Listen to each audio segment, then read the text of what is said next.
हरे कृष्णा। वैशंपायन जी ने पूछा, विप्र प्रवर, आकाश में प्रतिदिन जिसका उदय होता है वह कौन है? इसका क्या प्रभाव है तथा इन किरणों के स्वामी का प्रादुर्भाव कहाँ से हुआ? मैं देखता हूँ देवता, बड़े बड़े मुनि, सिद्ध, चारण, दैत्य, राक्षस, ब्राह्मण आदि समस्त मानव सदा ही इनकी आराधना किया करते हैं।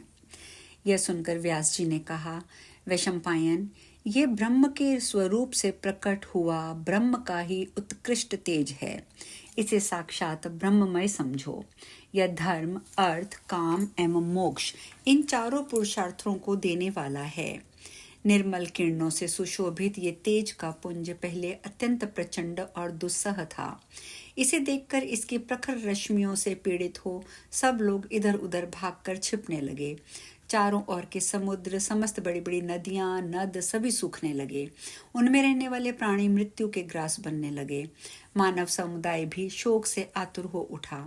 यह देखकर इंद्र आदि देवता ब्रह्मा जी के पास गए और उनसे ये सारा हाल कह सुनाया। तब ब्रह्मा जी ने देवताओं से कहा, देवगण, यह तेज आदि ब्रह्म के स्वरूप से जल में प्रकट हुआ है। ये तेजोमय पुरुष उस ब्रह्म के समान है। इसमें और आदि ब्रह्म तुम अंतर ना समझना। ब्रह्मा से लेकर कटि पर्यंत चराचर प्राणियों सहित समूची त्रिलोकी इसकी सत्ता है। यह सूर्यदेव सत्वमय हैं। इनके द्वारा चराचर जगत का पालन होता है।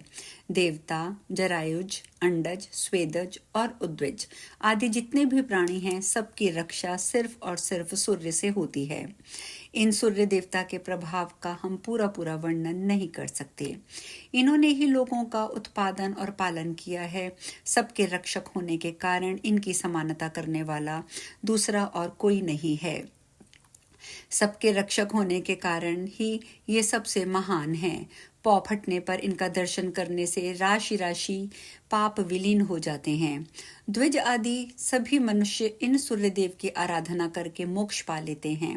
संध्योपासना के समय ब्रह्मवेत्ता ब्राह्मण अपनी भुजाएं ऊपर उठाए इन्हीं सूर्यदेव का उपस्थान करते हैं और उसके फलस्वरूप समस्त देवताओं द्वारा पूजित होते हैं। सूर्यदेव ही मंडल में रहने वाली संध्या रूपिणी देवी की उपासना करके संपूर्ण द्विज, स्वर्ग और मोक्ष प्राप्त करते हैं। इस भूतल पर जो पतित और जूठन खाने वाले मनुष्य हैं, वे भी भगवान सूर्य की किरणों के स्पर्श मात्र से पवित्र हो जाते हैं। संध्या काल में सूर्य की उपासना करने मात्र से द्विज सारे पापों से शुद्ध हो जाता है। जो मनुष्य चांडाल, गोघाती अर्थात कसाई, पतित, कोड़ी, महापातकी और उपापातकी के देख जाने पर भगवान सूर्य का दर्शन करते हैं, वे भारी से भारी पाप से मुक्त होकर पवित्र हो जाते हैं। सूर्य की उपासना करने मात्र से मनुष्य को सब रोगों से छुटकारा मिल जाता है। जो सूर्य की उपासना करते हैं वह इहलोक और परलोक में अंधे, दरिद्र, दुखी और शोकग्रस्त नहीं होते।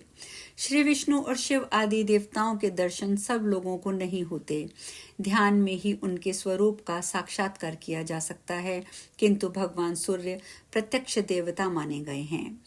यह सुनकर देवता बोले, ब्राह्मण, सूर्य देवता को प्रसन्न करने के लिए आराधना, उपासना अथवा पूजा तो दूर रहे, इनका दर्शन भी प्रलय काल के समान आग के समान है।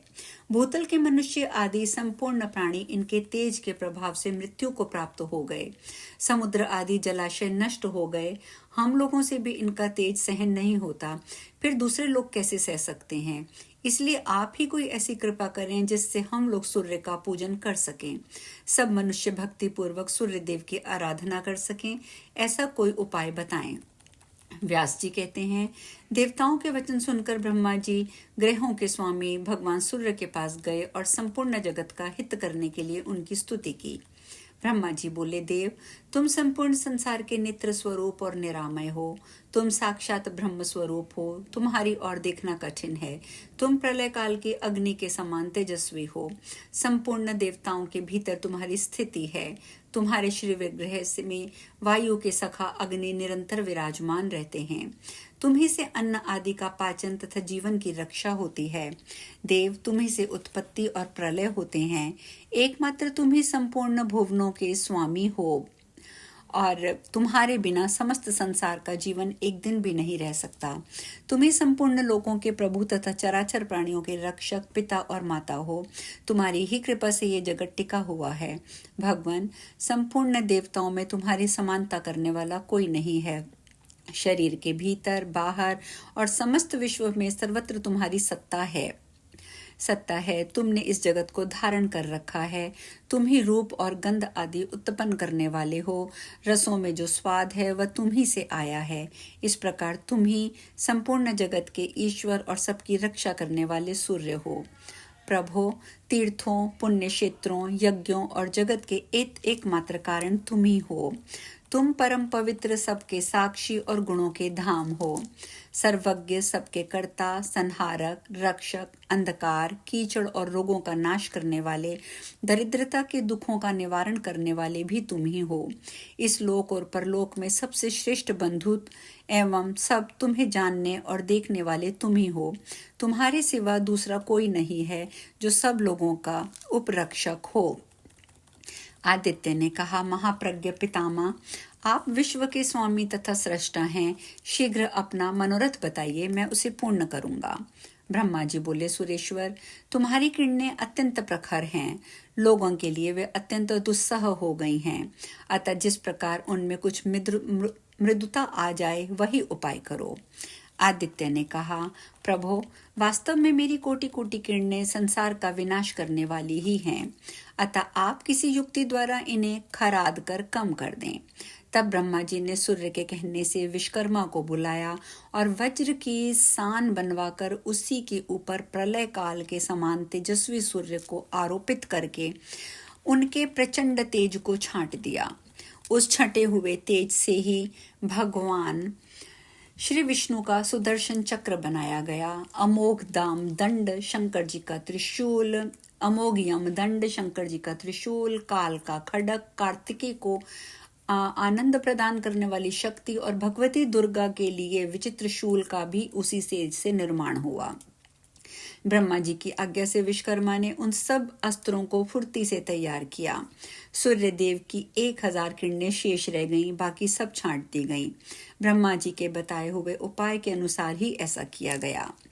कश्यप मुनि के अंश और अदिति के गर्भ से उत्पन्न होने के कारण सूर्य आदित्य के नाम से प्रसिद्ध हुए। भगवान सूर्य विश्व की अंतिम सीमा तक विचरते हैं और मेरुगिरी के शिखरों पर भ्रमण करते रहते हैं। ये दिन रात इस पृथ्वी से लाखों योजन ऊपर रहते हैं। विधाता की प्रेरणा से चंद्रमा आदि ग्रह भी वहीं विचरण करते हैं। सूर्य 12 स्वरूप धारण करके 12 महीनों में 12 राशियों में संक्रमण करते रहते हैं। उनके संक्रमण से ही संक्रांति होती है, जिसको प्रायः सभी लोग जानते हैं। मुने, संक्रांतियों में पुण्य कर्म करने से लोगों को जो फल मिलता है वह हम बतलाते हैं।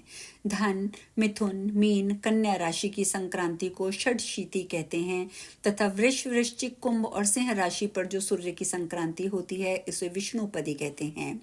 षडशीति नाम की संक्रांति में किए हुए दान पुण्य कर्म का फल 86,000 गुना और विष्णुपदी में लाख गुना और उत्तरायण या दक्षिणायन के आरंभ में होने वाले दिन कोटि कोटि गुना अधिक होता है। दोनों आयनों के दिन जो कर्म किया जाता है वह अक्षय होता है। मकर संक्रांति में सूर्य देव के पहले स्नान करना चाहिए। इससे 10,000 गोदान का फल मिलता है। इस समय किया हुआ तर्पण, दान और देव पूजन अक्षय होता है। विष्णुपदी नामक संक्रांति में किए हुए दान को भी अक्षय बताया गया है। दाता को प्रत्येक जन्म में उत्तम निधि की प्राप्ति होती है। शीतकाल में रुईदार वस्त्र दान करने से शरीर में कभी दुख नहीं होता। तुला दान और शैया दान दोनों का ही फल अक्षय है। माघ मास के कृष्ण पक्ष की अमावस्या को सूर्योदय के पहले जो तिल और जल से पितरों का तर्पण करता है वह स्वर्ग में अक्षय सुख भोगता है। जो अमावस्या के दिन स्वर्ण जटित सींग और मणि के समान कांति वाली शुभ लक्षणा गौ को उसके खुरों में चांदी मढ़ाकर कांसे के बने हुए दुग्ध पात्र सहित श्रेष्ठ ब्राह्मणों के लिए दान करता है वह चक्रवर्ती राजा होता है। जो उक्त तिथि को तिल की गौ बनाकर उसे उन सामग्रियों सहित दान करता है वह 7 जन्म के पापों से मुक्त होकर स्वर्ग लोक में अक्षय सुख का भागी होता है। ब्राह्मण को भोजन के योग्य अन्न देने से और भी अक्षय स्वर्ग की प्राप्ति होती है। जो उत्तम ब्राह्मण को अनाज, वस्त्र, घर आदि दान करता है उसे लक्ष्मी कभी नहीं छोड़ती। माघ मास के शुक्ल पक्ष की तृतीया को मनवंतर तिथि कहते हैं। उस दिन जो कुछ भी दान किया जाता है वह सब अक्षय बताया गया है। अतः दान और सत्पुरुषों का पूजन ये परलोक में अनंत फल देने वाले हैं। आज हम यहीं पे कथा में विश्राम लेंगे। कल हम चर्चा करेंगे कि भगवान सूर्य की उपासना कैसे की जाती है और उसका क्या फल मिलता है, और वहीं पर हम भद्देश्वर की कथा का भी जिक्र करेंगे। तो आज हम विश्राम लेते हैं। हरे कृष्णा।